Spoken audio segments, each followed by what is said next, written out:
motion. Copy, good motion.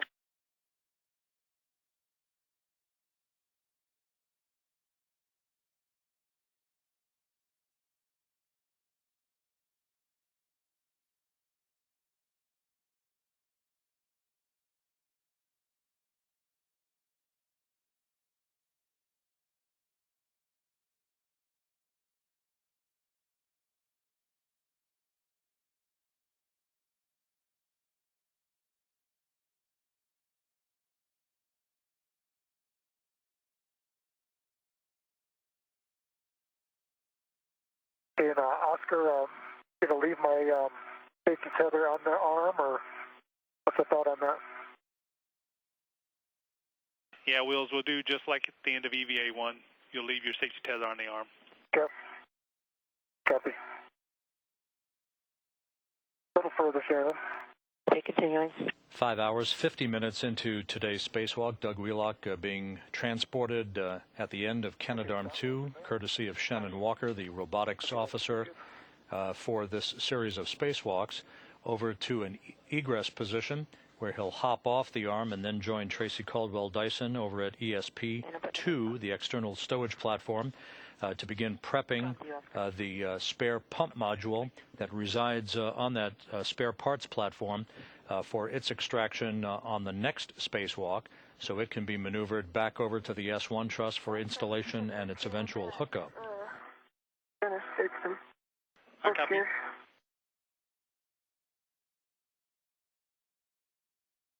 My first step is to get the MLI off, right? First step is we're going to open up the MLI. The bottom of the pump module, little strap, forward, middle, that forward face. I see it. And then along both sides, you'll see.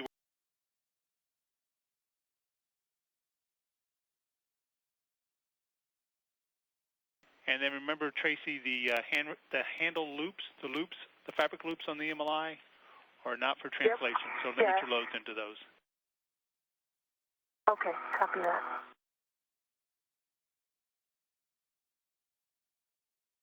And Doctor, I'm just gonna. Go ahead, Tracy. Report this label on the handrail 8012. It looks like it has I say it looks like an MMOD hit, but I can see the handrail, the gold color of the handrail underneath the label, so it looks like it just affected the label.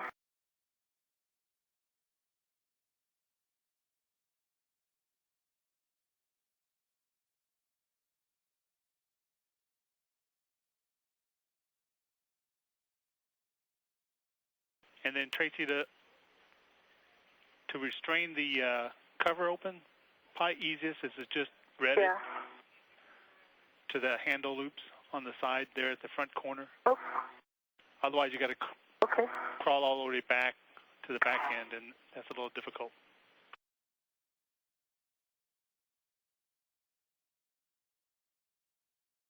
Communicator Oscar Kaler here in the Space Station Flight Control Room, talking to Tracy Caldwell Dyson. You're looking at the view from her helmet camera as she orients herself on the spare parts platform ESP-2 adjacent to the Quest airlock. She'll be releasing a Velcro strap on the forward face of the thermal insulation that's covering the spare pump module so that she and Doug Wheelock can begin preparation of that spare for its eventual installation on the S1 truss of the International Space Station during the next spacewalk by the two.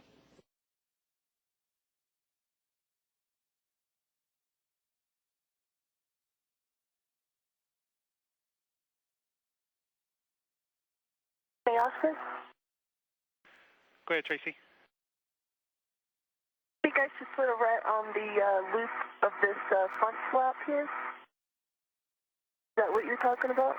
No, once you have it in the open position, to hold it open.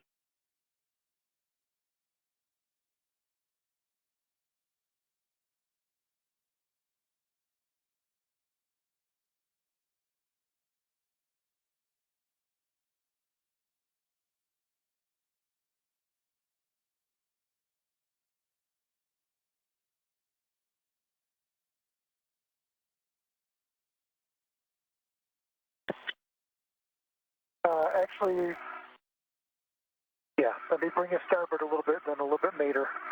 Okay, and copy. a little bit aft. Okay, starting with starboard, right on the hand controller. Starting motion.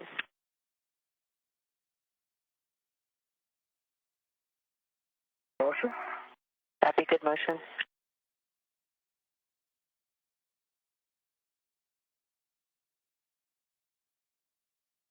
Okay, stop motion. Motion. Okay, station aft about, station aft about 20 centimeters. Copy, station aft, full on the hand controller. Starting motion.